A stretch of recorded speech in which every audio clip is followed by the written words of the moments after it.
pratiquer les 3 P. Pratiquer les 3 P, c'est quoi? Premier P, prier ensemble. Deuxième P, se parler. Troisième P, se pardonner. Prier ensemble, ce n'est pas tous les couples qui le font, mais il est bon que les époux chrétiens apprennent à le faire. Prier ensemble et quand les enfants sont là, faire la prière familiale.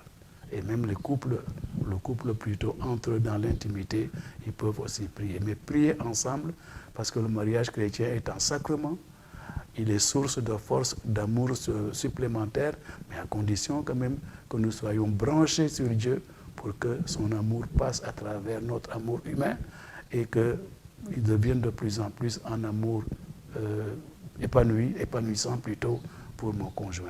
Donc prier ensemble, mais aussi se parler.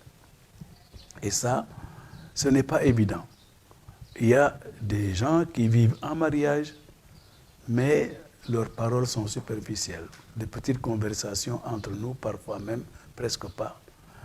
Vraiment, j'ai été étonné un jour de recevoir cette confidence d'une femme qui me dit, à regarder ce que je vis dans mon ménage, j'ai l'impression que je me suis marié à un célibataire.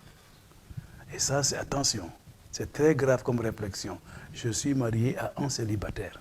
Quelqu'un qui mène sa vie, la vie qu'il avait avant de jeune, tout ça là, sortir, rentrer quand je veux et tout, et il ne se rend pas compte que je suis là. Donc attention, se parler. Il faut que les époux arrivent à vraiment avoir des temps de conversation. Alors c'est pour ça que le 3e P aussi, très important, se pardonner.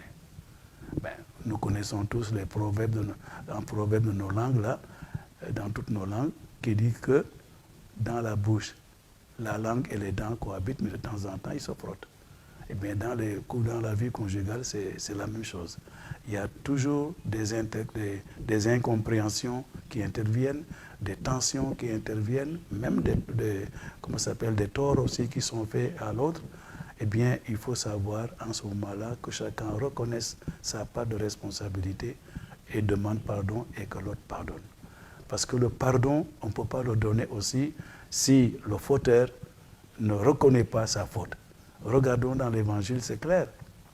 Et Jésus a pardonné à la pécheresse qui vient pleurer à ses pieds parce qu'elle est venue pleurer à ses pieds. Elle n'a pas fait une confession publique, mais tous les gestes qu'elle a fait montrent qu'elle regrette sa vie passée. Jésus lui dit, elle a beaucoup aimé, ses péchés sont pardonnés. Même sur la croix, 2 larrons crucifiés avec Jésus. L'un dit Jésus, voilà, sauve-toi puis tu nous sauves, etc.